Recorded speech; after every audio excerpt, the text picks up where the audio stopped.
Hello, can you hear me? Yes. Yes. Hello. Okay, guys, thanks. Hello. Hello, everyone. Hello, how's everyone doing? We're doing. Yeah, we love this warm spell. Yeah, it's supposed to be nice all week. Can anybody hear me? Yes. Yeah, we Yeah. were. Oh, God, thank God. The infamous Jerry Green.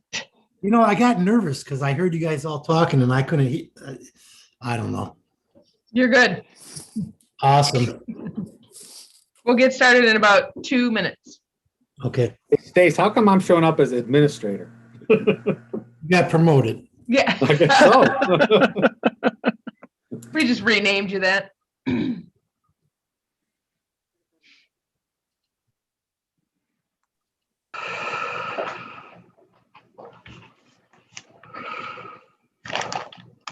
Is that Darth Vader?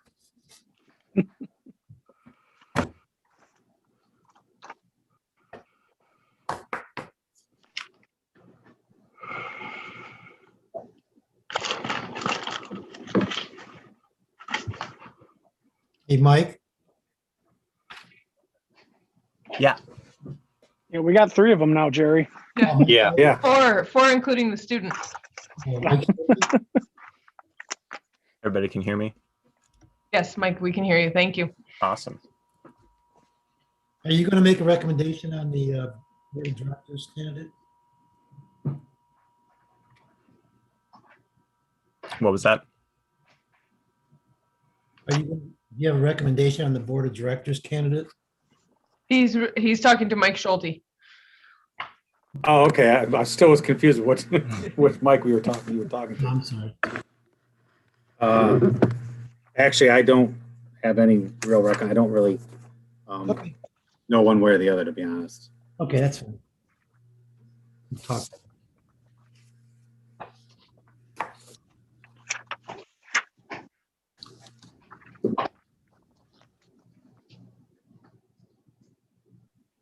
How about that MSU basketball game this weekend?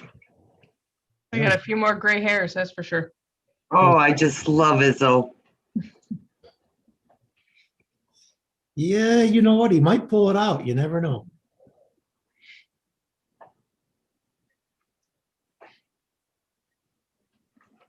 All right, it is 6 o'clock. I think we have everyone, Mr. Green, so we can get started. Okay, I'll call this meeting to order. I'll take a roll call. Green present, Mr. Schulte, Schulte present. Ms. Walsh, Walsh present. Zanetti, Zanetti present.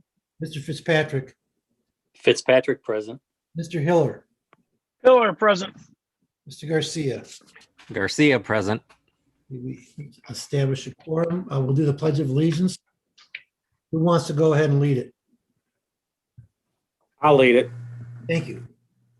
Pledge allegiance to the flag of the United States of America and to the republic for which it stands, one nation, under God, indivisible, with liberty and justice for all. Thank you. Item 3 is agenda approval. I have no changes. So moved by Zanetti.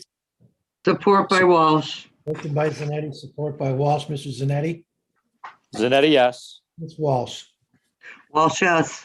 Schulte, Schulte, yes. Mr. Fitzpatrick, Fitzpatrick, yes. Mr. Hiller, Hiller, yes. Mr. Garcia. Garcia, yes. Green, yes. The motion carries. Item 4 is the minutes from February 8th.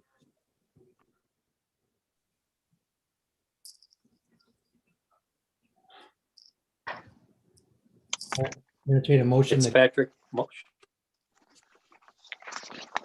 Motion by Fitzpatrick. February 8th. Support by Hiller. Sorry, Mike. Support by Hiller, Mr. Fitzpatrick. Fitzpatrick, yes. Mr. Hiller, Hiller, yes. Mr. Schulte, Schulte will abstain since I was absent for that meeting. Ms. Walsh, Walsh, yes. Mr. Zanetti, Zanetti, yes. Mr. Garcia. Garcia, yes. Do I have to abstain, Ms. Denowith? Yes, because you were not there to vote. Okay, so I abstain as well. Motion carries. Item 5 is correspondence. We have one parent correspondence. I'll entertain a motion to receive and file. Motion by Hiller to receive and file correspondence. Fitzpatrick, support. Motion by Hiller, support by Fitzpatrick. Mr. Hiller. Hiller, yes. Fitzpatrick.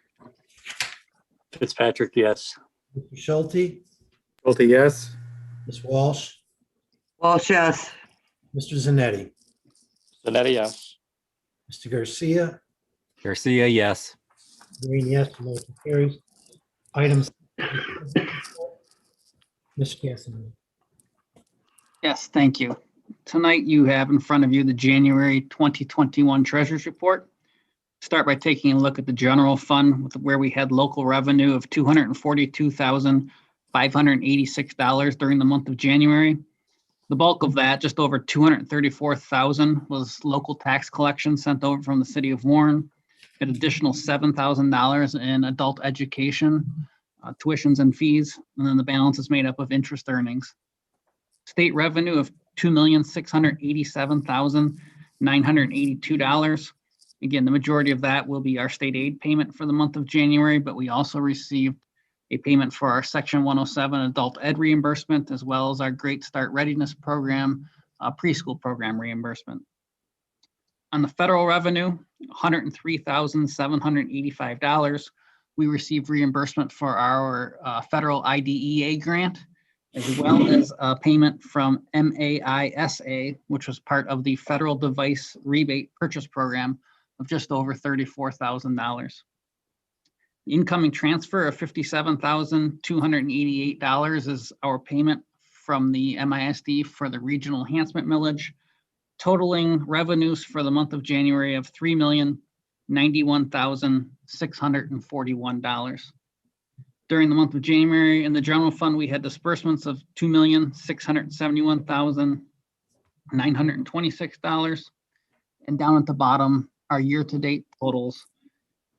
Through the end of January, we have now received $17.18 million in revenue and have $16.85 million in expenses year-to-date.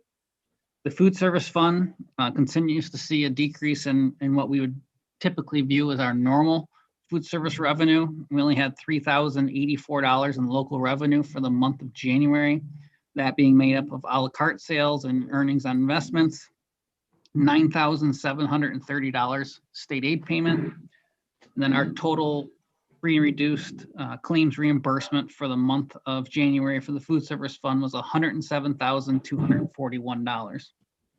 Total revenue for the month of January, $120,055 with the expenses of $78,339. And year-to-date total so far through the end of January, total $634,221 in revenue in the food service fund and $619,981 in expenses. As comparison, if we were to look back at this point last year, through the end of January 2020, the food service fund had $919,000 in revenue. This year, $634,000 in revenue. And then the last fund we have to look at tonight is the ISD Centers Program Fund. State revenue of $148,385 and a payment coming in from the MISD on the incoming transfer line of $511,500. Total receipts for the month of January in that fund were $659,885 with year-to-date total revenue of $1,616,542 compared to expenses of $1,755,139. And that would be the January 2021 Treasurers Report. Okay, that's the report. Are there any questions?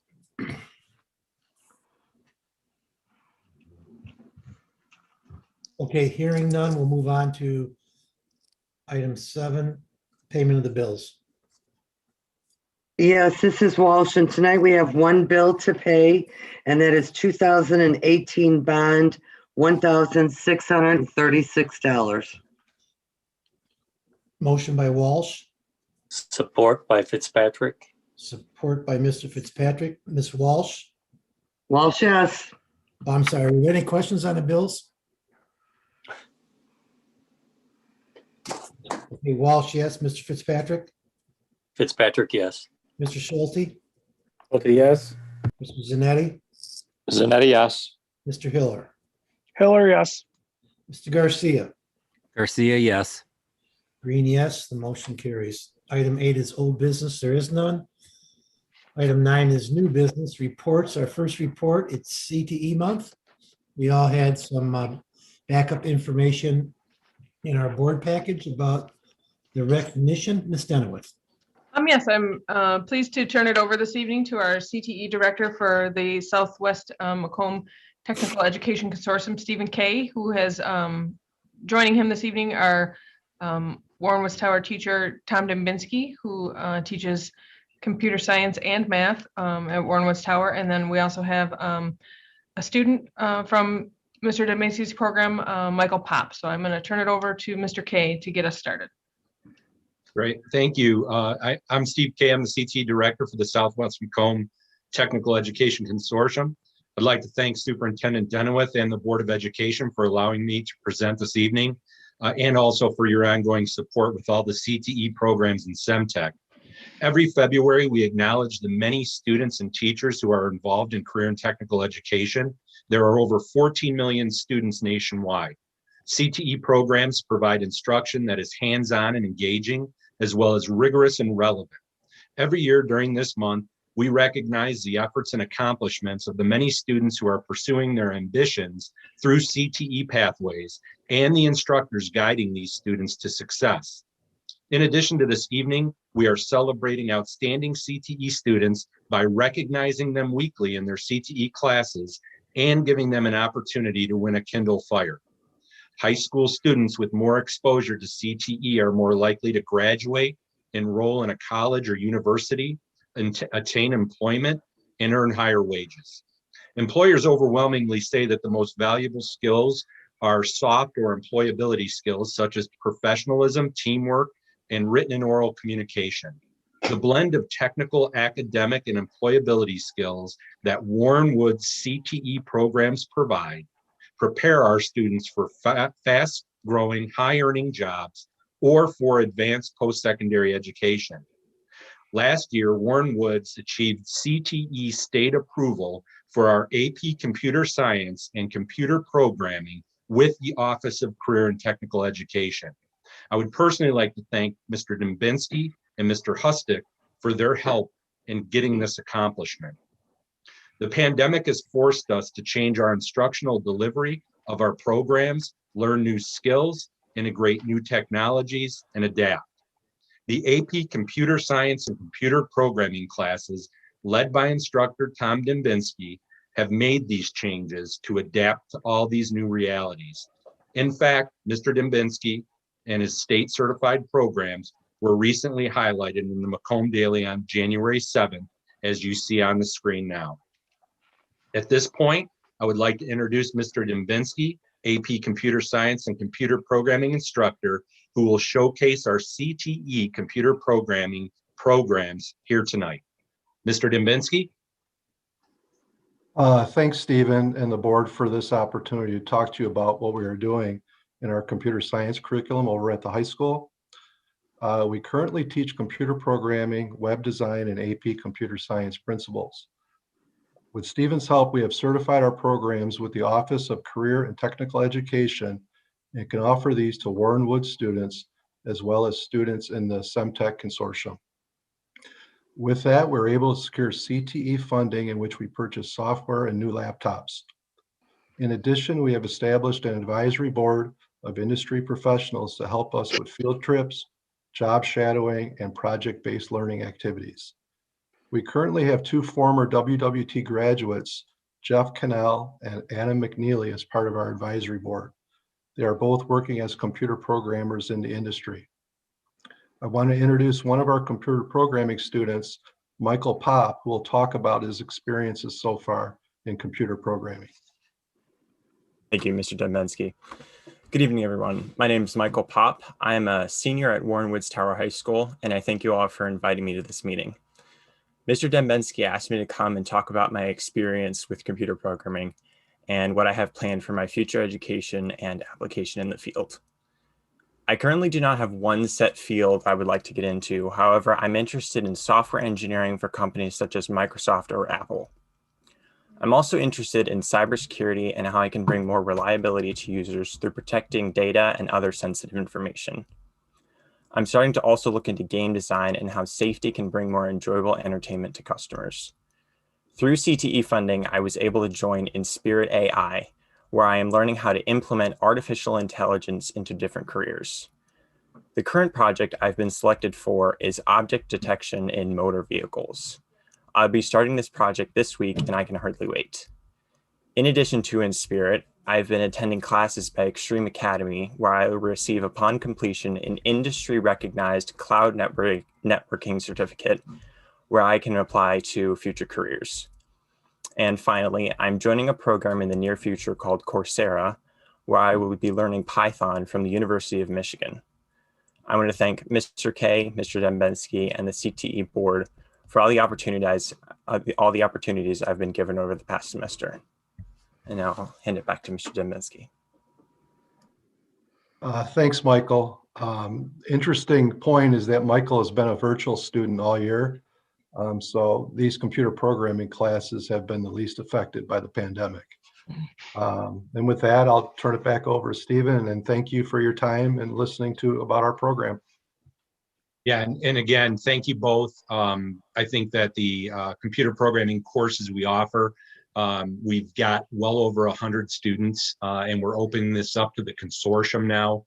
And again, as Mr. Dembensky stated, it just suits itself so well for pandemic or non-pandemic classroom. But just being able to offer those work-based learning experiences to students like Michael, it's been excellent. And I do want to thank, again, Mr. Dembensky and also Mr. Hustick for helping us put together such a strong advisory board of industry professionals for our programs.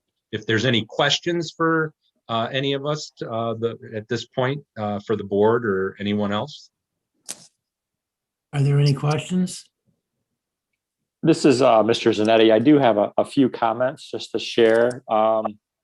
So in my work environment, I work for the IT organization at Ford Motor Company right now. So I'm on a day-to-day basis. I deal with every level of the IT environment within a major automotive company.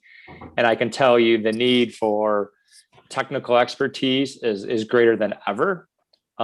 It's a continuous, venture to find qualified individuals.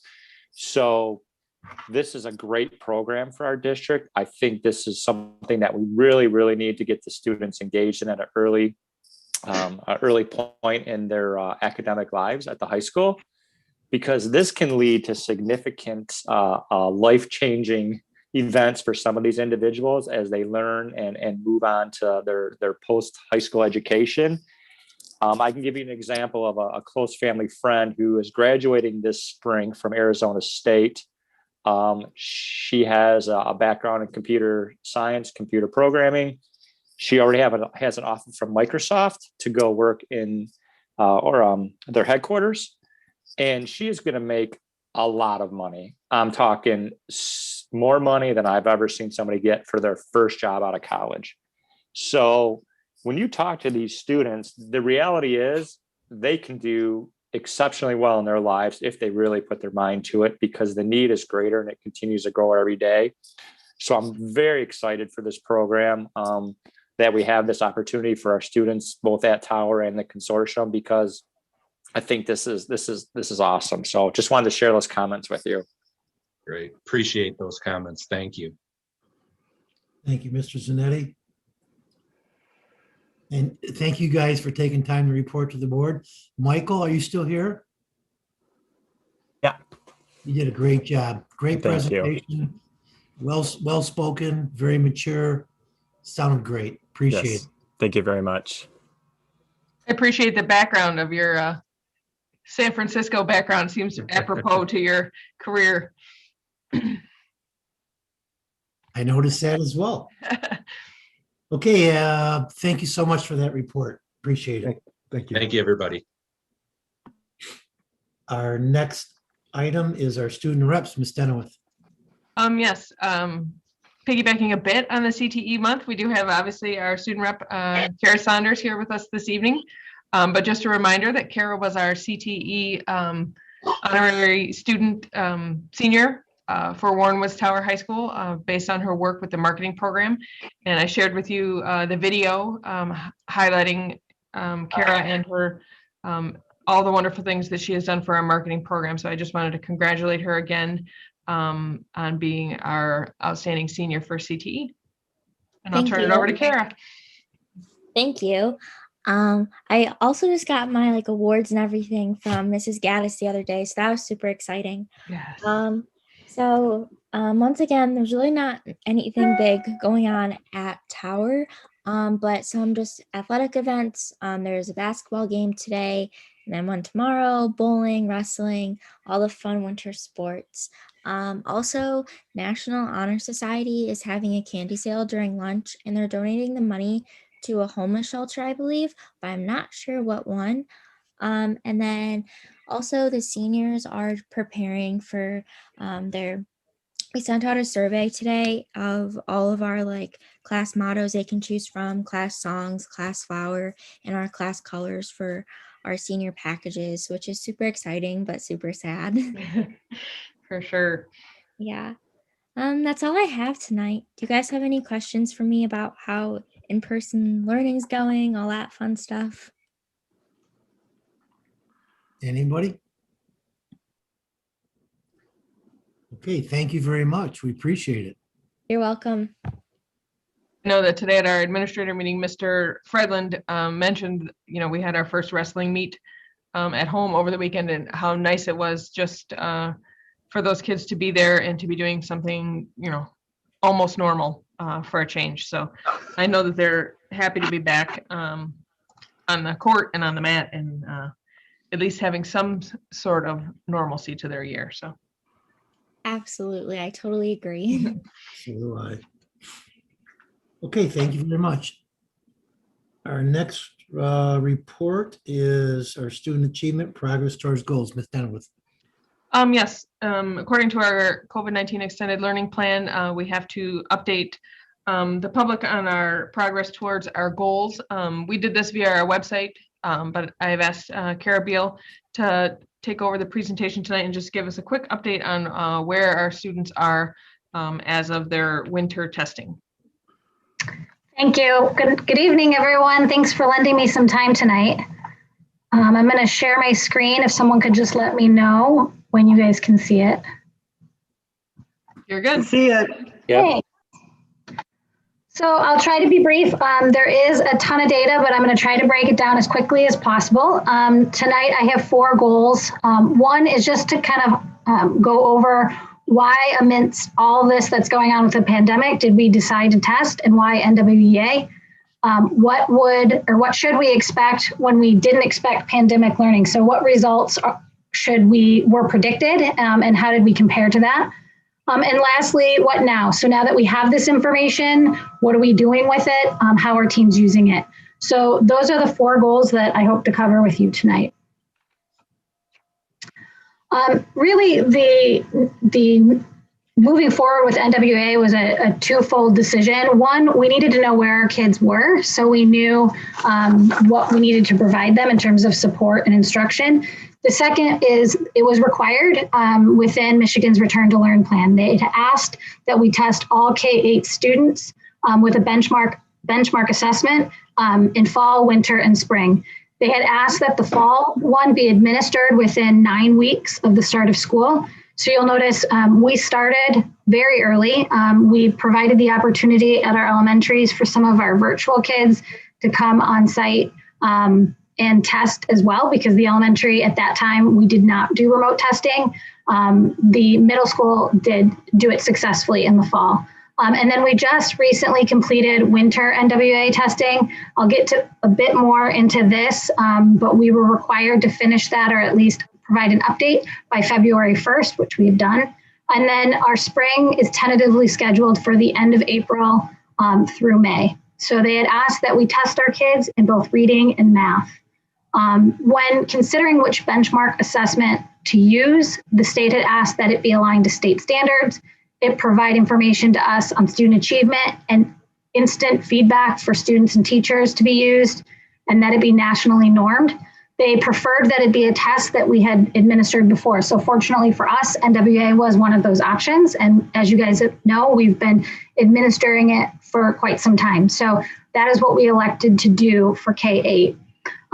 For grades 9 through 12, it was equally important for us to get information on where those kids were. However, we felt particularly just with the means of instruction, we could get that same information from common assessments through PLC, and that quality of information we could get from that analysis in those teams. So for grades 9 through 12, we did not test with NWEA.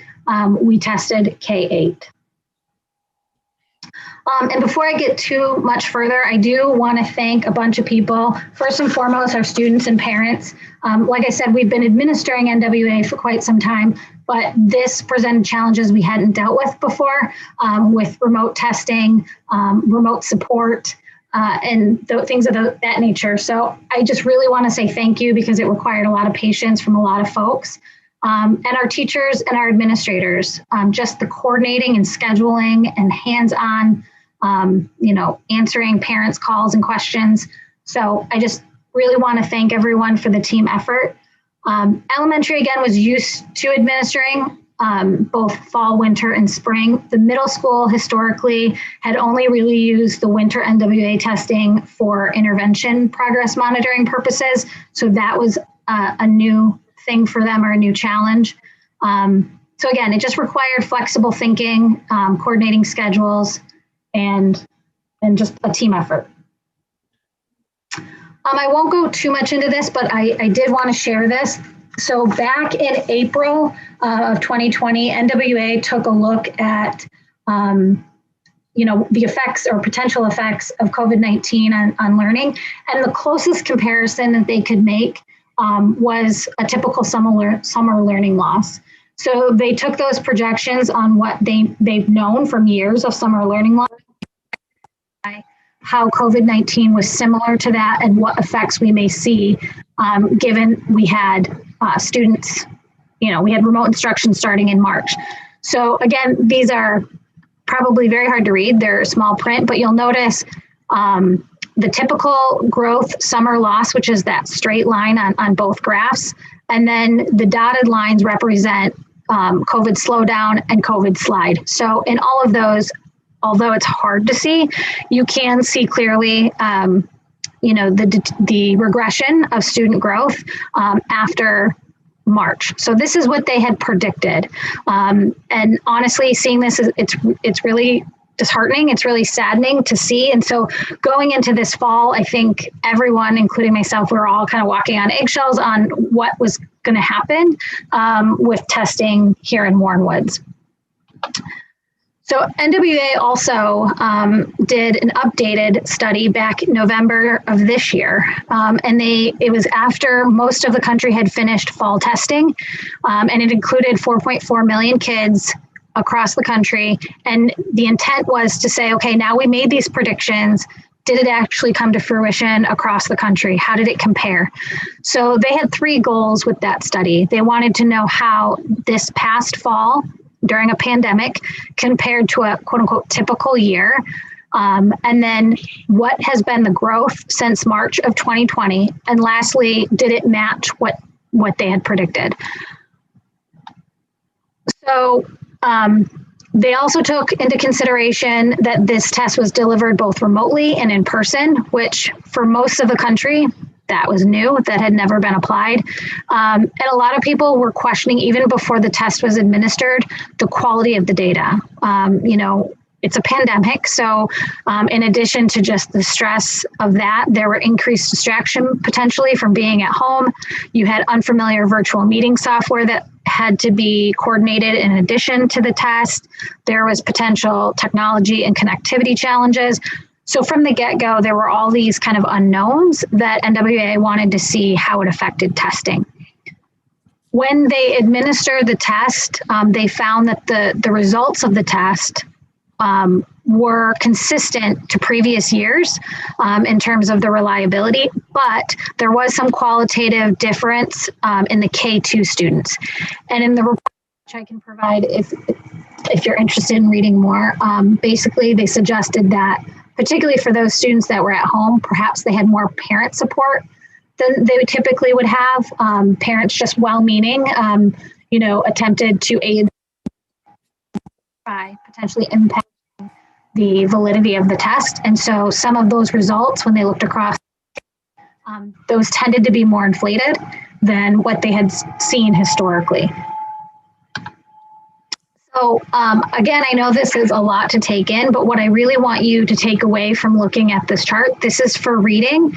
This was NWEA and the actual results they saw from that study.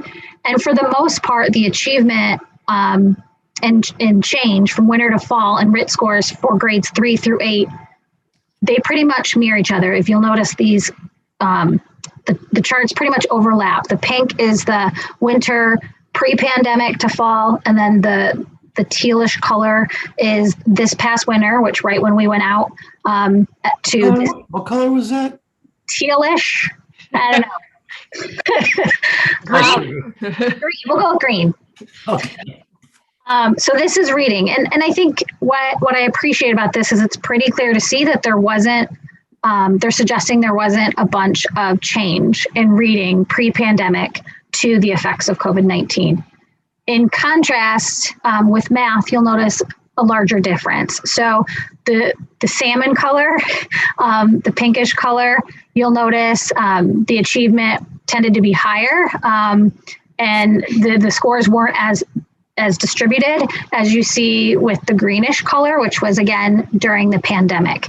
And then they presented this data in a bunch of different ways. This is another way in which they just demonstrated the change the pandemic has had, both in reading and math. So if you look at reading, pre-pandemic, they divided the results into quintiles, and they basically divided the groups into 3 groups. Kids that regressed, kids that maintained here in the blue, and kids that gained. When they looked at the effects, again, from March until fall, there wasn't a significant difference. There were some, particularly in some grades, but for the most part, again, you see it mostly in math. You'll see that the kids that slid, this group of kids grew significantly, as well as the kids that tended to really do well and gain, that shrunk. So again, they demonstrate the same thing, those 2 graphs. They just do it in a slightly different way, but I think they do a good job of just kind of visually showing you the effects pre-pandemic to pandemic. So again, their key findings, if you read their brief, is they found that students in grade 3 through 8 performed similarly in reading, pre-pandemic to pandemic. However, in math, there was about a 5 to 10 percentile points lower in achievement for math. In almost all of the grades, regardless of reading or math, most students made some learning gains, since the pandemic started.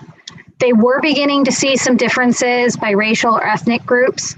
And then they also just wanted to note in the brief, and it's applicable to Warren Woods as well, that these results are likely to affect the most vulnerable students the most, just because while we did our absolute best to capture every kid in testing and across the country, they did the same.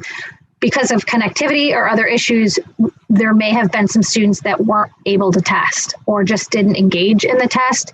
And so those student scores are missing from this study. So I think it's important to note that. I'm sure you're all wondering, like I was when I read this report back in November, so how did we compare? How does Warren Woods' results compare to what they noticed across the country? So a couple things before we get into a lot of it, just to orient you to the data. So the information that's in green are the norms, the 2020 norms, which give us a comparison to the rest of the country's performance. This column here in green is last fall, so that's pre-pandemic. And then you'll see in the blue here, this our current year fall for Warren Woods, the median or the mean RITs, and then the percentile, which I don't know about you, but I prefer to look at the percentiles as well. So I thought I'd include it. I did just circle here just to note those K2, just to take it with a little bit of caution. You know, in Warren Woods, when you look at our results in comparison to other years, there's not a drastic difference in K and K1 and 2 when you look across last year to this year, but it is worth putting in the room.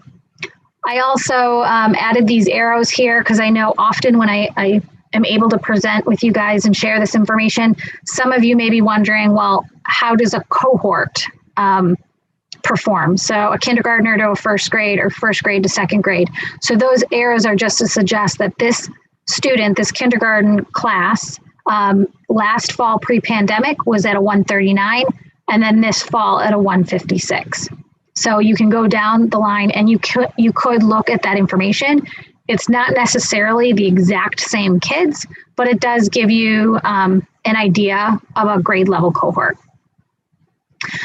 So similar to what we saw or just looked at with the national study, we didn't see a huge change for reading. However, I think it's more noticeable when you look at math.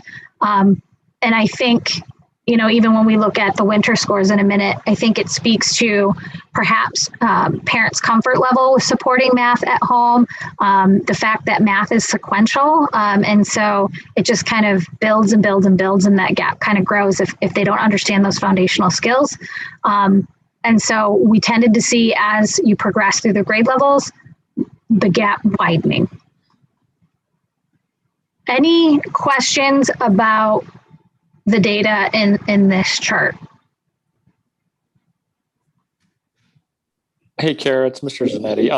Can you give me an example? You just said of the gap widening. So I'm looking at, when you were telling me, look at the prior year and to the next year. So if I look at math, like the kindergartners were 137 in the fall, now they're 159, and then so on and so forth, right?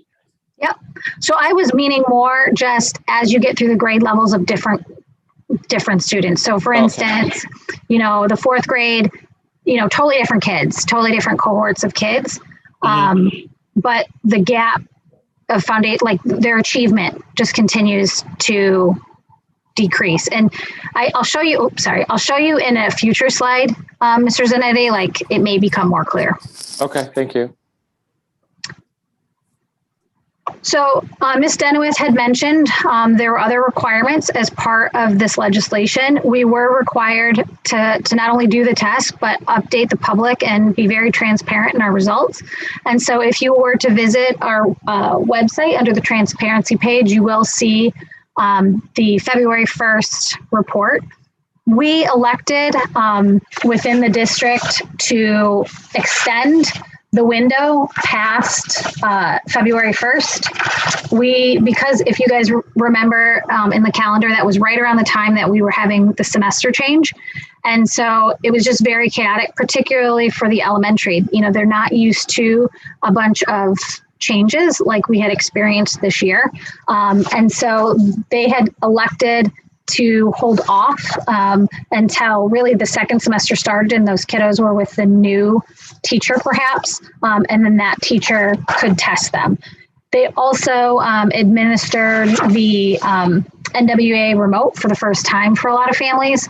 And so it just required us to extend the window past the 1st. So in the report, if you have a chance to read it, it does note that, you know, the logic of why we decided to extend the window past the 1st and our intent to update those results to their entire, you know, to the entire student group that's included in those when it ends. So I'm actually working with the ISD to get that completed. With last week being a lot of people took a holiday and I'm working with them, it was a little bit of a challenge, but we're hoping to get that up and updated this week so that the community can see that. In addition to just having a update on the goals, it also required us to break out by all the subgroups. So any group that was larger than 30 students, we had to report on. And so you'll see that in the report as well. And then finally, we're just required again to administer the test before the last day of the school year, and then do a similar report that addresses all the concerns that were came up in the data, and our progress made towards meeting our goals. Like I mentioned, the goals were done in cooperation or in coordination with the ISD. They have two consultants, Emily McAvoy and Heavy Serwinski, that are great. And they know this data backwards and forwards, and they kind of help walk a lot of us through how to analyze this data. And so they had made some recommendations to us on ways in which we could look at this data that would be meaningful and reliable. And so they had really advised us that in order to set goals, we needed to know where we were starting. So they really wanted to take a look at fall and see where, given this weird, anomaly of a pandemic, where we started and what's a realistic expectation or a growth goal. And so our goal was during the 2020-21 school year that we would show growth in reading and math achievement in all grades, K through 8, as measured by an aggregate RIT and MAP growth. And then again, just reporting on any students with a minimum subgroup of 30. So this is our growth from fall to winter, and this takes a look at the students' achievement. You'll notice one grade level, 8th grade, maintained. They didn't show growth on the reading. But if you were to compare this to the expected growth, according to NWA on a typical year, these numbers fall short, and we expected that. We were really pleased. Quite honestly, I was relieved to see that all groups had grown and grown significantly, and in a lot of ways were very comparable to last fall and winter. Although I should mention too, winter, we didn't test, as I mentioned, it in the middle school consistently. We just did it for a few kids for progress monitoring for intervention. And so we didn't have, that's why I didn't put a winter 2020 in as a comparison, because we don't have a fair comparison, particularly for the middle school. Any questions about this information? And I will supply this to Ms. Miracle, and so that it can be shared with you so you can look at it in more detail as well. Any questions on that? So just one question. So as a follow-up, as this information kind of works its way through the different classrooms and different teachers, and then we start to identify the students, right, who are, falling behind, as you said, and we start to come together with some plans to help get them back to a progressing level, both in reading and the math. When is that going to kind of start to take place? If it already probably has started, but when's the point to start to really reach out to the parents and the students about that? That's a great question. Sorry, I didn't mean to cut you off. That's a great question. For the winter NWEA, and I failed to mention, those scores will be sent home. We're attempting to do that via email to hope to get a little bit more engagement with those reports. So obviously that's not an end all in terms of updating parents on what that means and what we're doing to help support their child, but they will get those results. And then our PLC teams and our building level teams are, like you mentioned, identifying those kids and kind of earmarking those students for particular programs that we've either currently have in place, are planning to have in place, like implement before the end of the year, or our summer program. So you mean you're dead on. I mean, that's exactly what we're doing, is we're trying to identify those kids and prescribe the appropriate support by student. Perfect. Yeah, that's important. I mean, the data, the data now it's just the question is, how do we react and how do we improve it? So thank you for providing that information. No problem.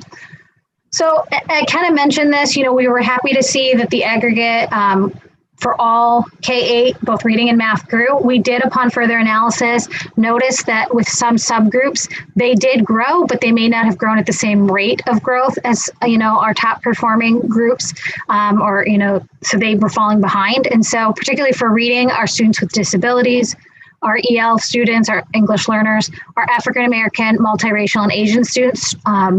Again, we're growing, but just not at the same rate, and remained below our average growth.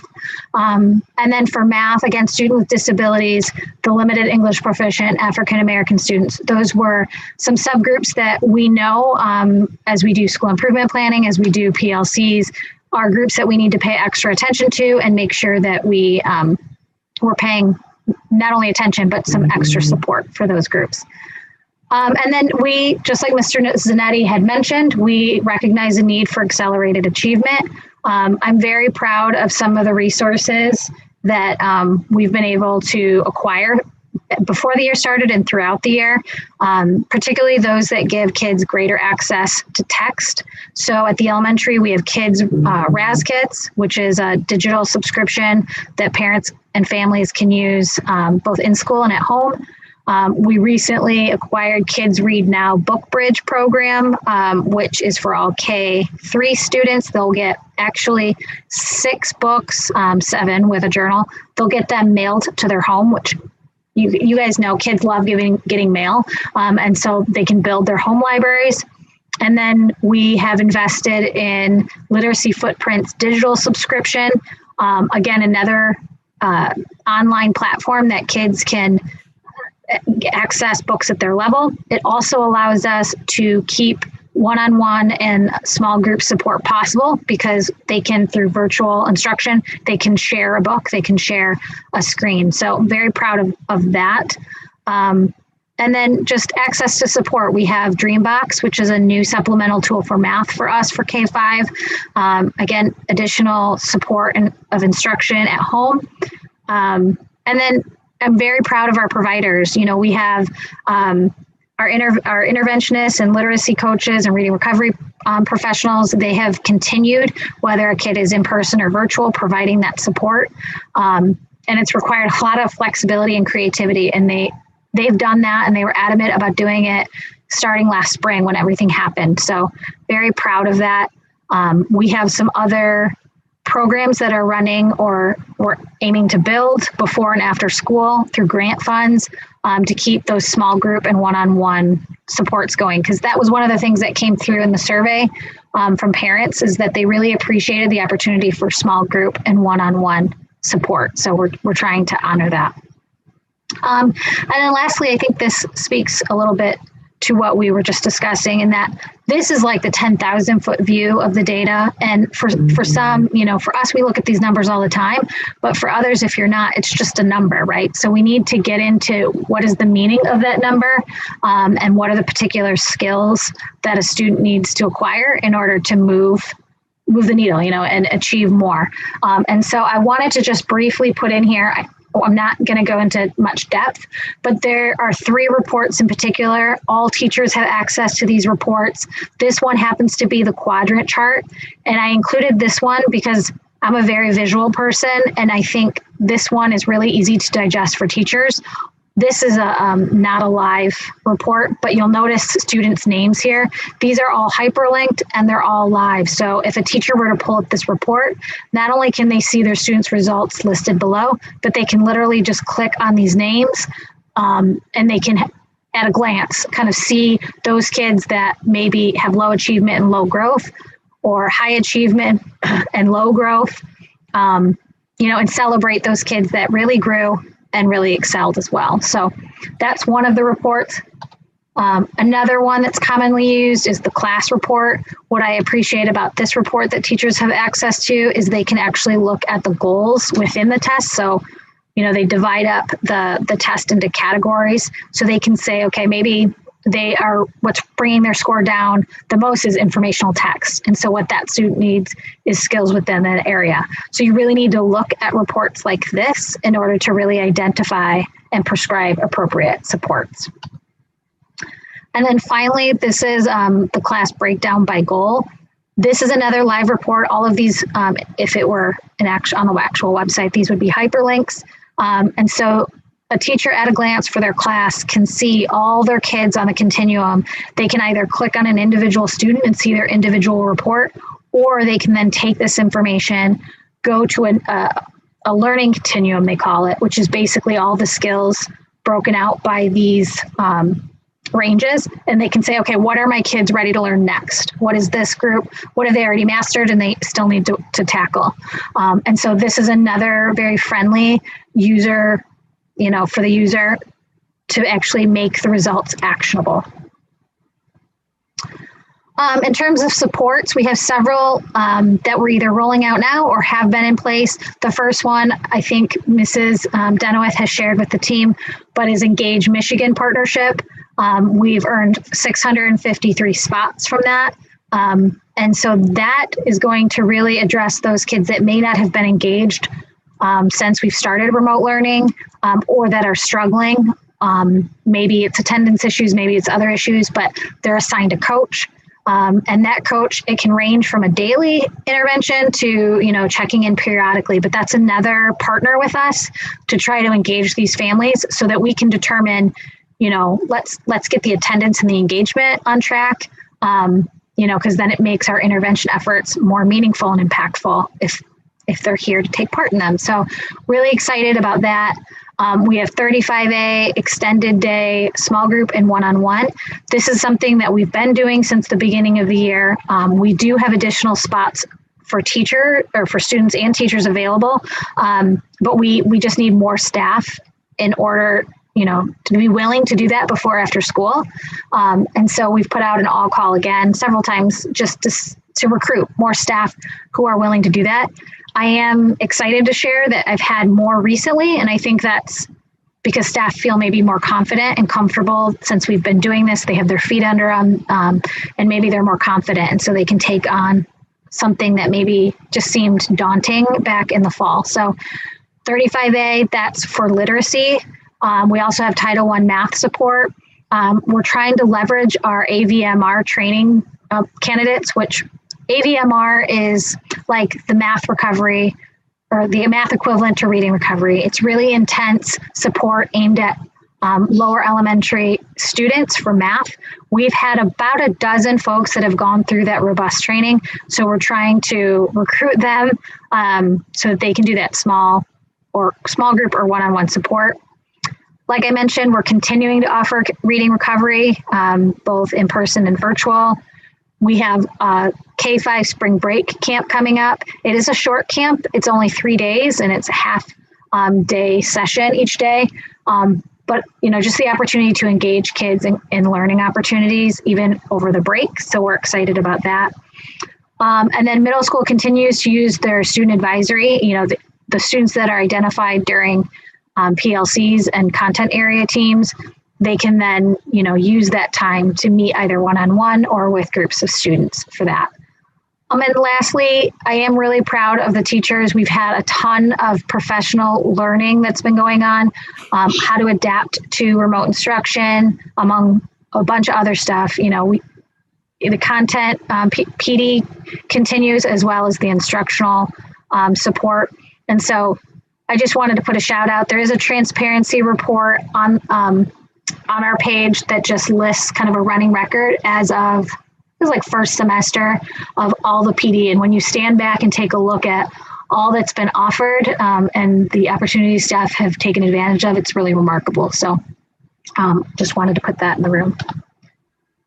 And then just looking ahead to summer, this stuff is still in development. We're going to continue our partnership with the MISD. They are also kind of looking at what they traditionally offer and considering how they want to rework it. We know that they intend on running an intensive literacy and math camp aimed at grades 2 through 5. They will continue with their STEM literacy. They did that last summer and they delivered it virtually and it went really well. So they're going to continue that. Virtual math mindset camp, again, another one where they tried it last summer virtual and it worked. So they're going to continue with that. Kinder Connect and First Fundamentals. You guys should probably be familiar with those. Those are kids headed to kindergarten and headed to first grade. And then English language learners. So those are just in partnership with the ISD.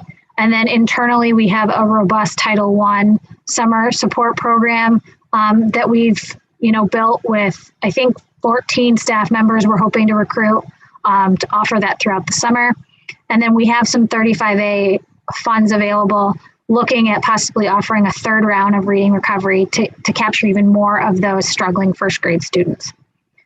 At our secondary, the MASD typically doesn't have a ton for secondary students, but they are going to continue with their math mindset camp. They're going to have a or SAT Khan Academy camp, and then again, just the English language learner camp. We will continue with some type of programming for remediation of skills for middle school students. We did that last year. I think we can improve upon it, but we know that the need is there. So we're looking at how we can help with that. And then, of course, credit recovery for the high school students, grades 10 through 12. So that was a lot of talking at you. I'm sorry. Do you guys have any other questions? Are there any other questions? Yeah, this is Mr. Zanetti again. So thanks, Kara. It's very informative. Understanding that it's a pretty daunting task that we have to undertake here to help the students that are struggling. And one thing I do want to know is that with all the activities that we would like to put in place, right, that you were just mentioning, outside of the MISD, but what we're going to do within district. What's your resource gap? Like, how many people are you short to actually deliver that quality of education in these programs? Are you 10 people short? Are you 30 people short? Are you 50 people short, right? Depending on the number of students we need to engage with these programs. You may not have the answer now, and I don't expect you to, but the question is, okay, you do have this gap identified. How do we fill that gap if we can't fill it internally? How do we get creative to start bringing in resources, whether it's a third year student studying elementary ed who may come in the summer and work with us, right? How do we fund them? How do we bring them in? How do we start to recruit those individuals now and get them lined up so we're ready to jump off, soon as we can. So just some thoughts that I have. I don't need answers now, but maybe you come back and the next time we'll set up something and start to dimension this plan for us. So thank you. Thank you.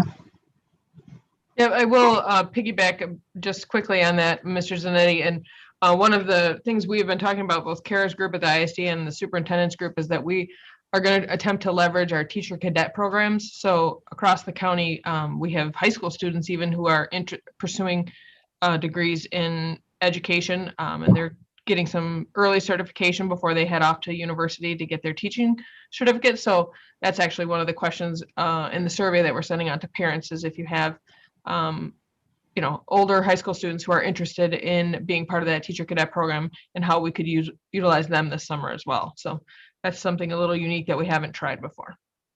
Yeah, that's great. I mean, I think we got to be creative, right? And start to figure out different ways to utilize. There's resources out there. We just got to tap into them, right? We just got to find them and then utilize them. So that's great. Thank you. You're welcome. Kara, this is Jerry. That was an awesome report. I appreciate it. Thank you. Anybody else?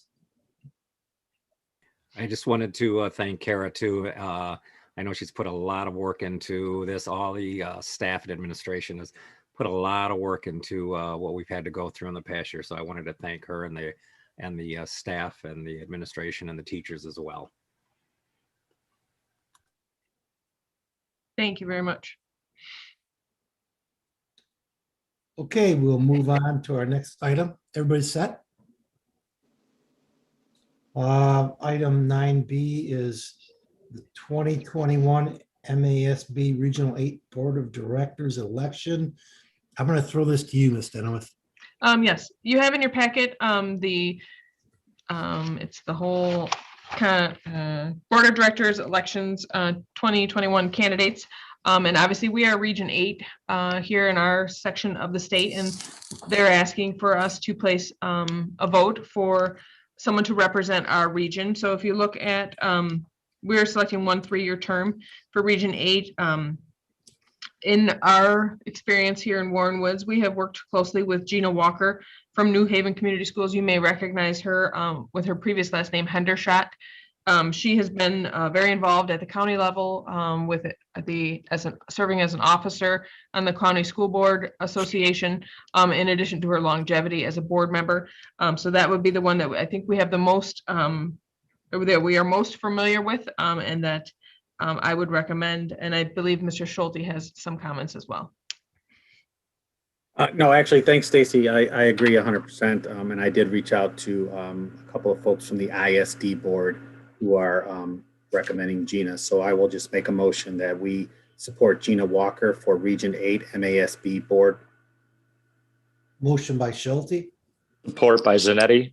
support by Zanetti. Mr. Schulte, Schulte, yes. Mr. Zanetti, Zanetti, yes. Ms. Walsh.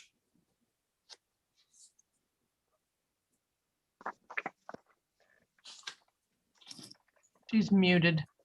Oh, no. Oh, there she is. Walsh, yes, sorry. Mr. Fitzpatrick, Fitzpatrick, yes. Mr. Hiller, Hiller, yes. Mr. Garcia. Garcia, yes. Green, yes, motion carries. Next item is a bid award for the food services equipment. Mr. Cassamon. Yes, tonight we are requesting the board to approve a bid recommendation for one piece of new food service equipment over at Pinewood Elementary. This would be a replacement reach-in freezer.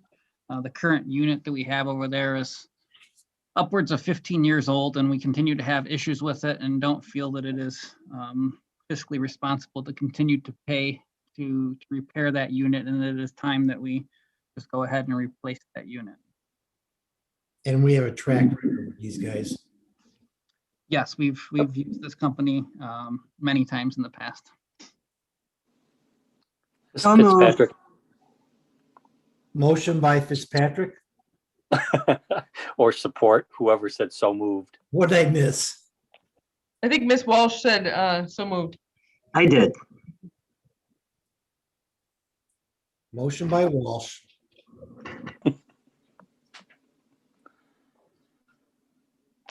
Mr. Fitzpatrick, are you doing the second? Support. Thank Support by you. Fitzpatrick. Second, yes. Ms. Walsh, Walsh, yes. Mr. Fitzpatrick, Fitzpatrick, yes. Mr. Schulte, Yes. Mr. Zanetti, Zanetti, yes. Mr. Hiller, Hiller, yes. Mr. Garcia, Garcia, yes. Green, yes. Next item is personnel items, leaves, Ms. Denham. Yes, you have in your packet the request for 4 leaves for your approval this evening. One for food service employee at the middle school, one for a teacher at Enterprise High School, and 2 teachers at Warren Woods Tower High School. Are there any new hires? No. Okay, Make a motion to approve the leaves as presented. Fitzpatrick supports. that was a motion by who? Schulte. Schulte. Motion by Schulte, support by Fitzpatrick. Mr. Schulte, Schulte, yes.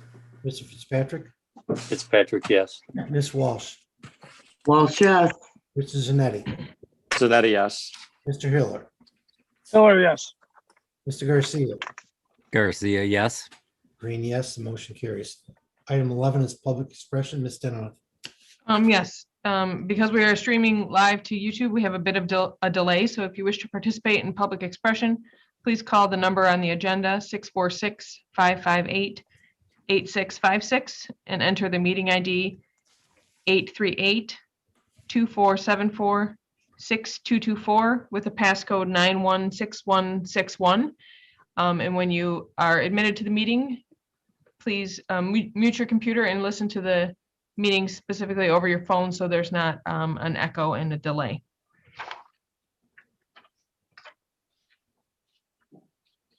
This is Hiller. I got something to start with.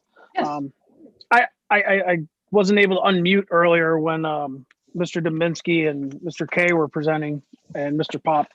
But I wanted to express I was in one of Mr. Dembinski's early classes of the programming classes, and I'm glad to see it's turned into what it is.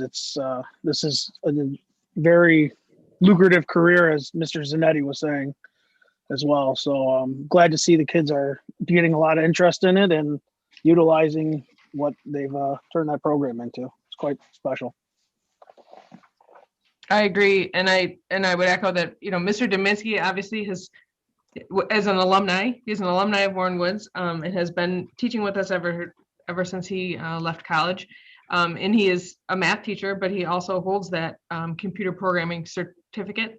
But what allows him to be a CTE instructor, because obviously you have to have the business side and the on-the-job training. So for a while, Mr. Dominski actually did our website and did all of that stuff with his former students. So all of that work experience was able to apply, allowing us to promote that program to a CTE program, which gives us opportunities, as he mentioned, to more funding and things like that. So, for Mr. Dominski also to step out of his comfort zone to get that started, and then the help that Mr. Hustic has given, bringing his expertise from the technical side and all of the contacts that he has in the technology world has been wonderful. And that program continues to grow. And I don't think, I think Mr. Dominski only teaches one math class now.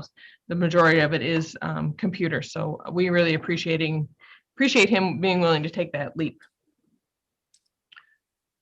I don't see anyone in the queue. So unless there's anyone else from the board, Mr. Green. Kevin, are you there? I am. Thanks for your help today, buddy. No problem. Appreciate it. Item 12 is adjournment. And I Hey, missed Miss very part- Miss Denowith, before we go, or Mr. Green, before we go on, just Yeah. one thing. I'd like to understand our procedures or processes for Mr. Dishman and how we monitor our afternoon support staff in our buildings and our facilities. What's the process to ensure our staff are meeting the expectations as laid out in their contract and their requirements? And do we do random reviews, walkthroughs, audits and such to ensure that we're seeing consistency of delivering the responsibilities as these individuals are required to? So I don't need an answer today, but I expect Mr. Dishman to come back and talk to the board about that at a future meeting. Thank you. Okay, thank you.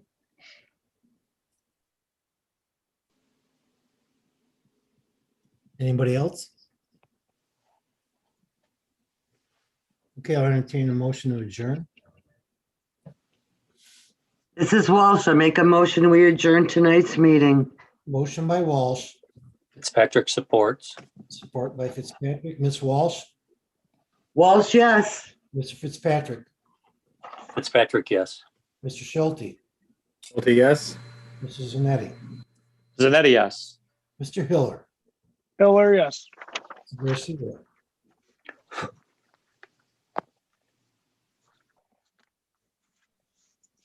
All right, thank you very much. Oh, was Garcia? Yes, I didn't Oh. hear. I didn't hear him. I didn't hear him either. Yeah. Okay, Mr. Garcia, Garcia, yes. Green, yes. Motion carries. Take care, guys. Good night, everyone. Thank you. Have a good night. Good night. Good night. Thank you.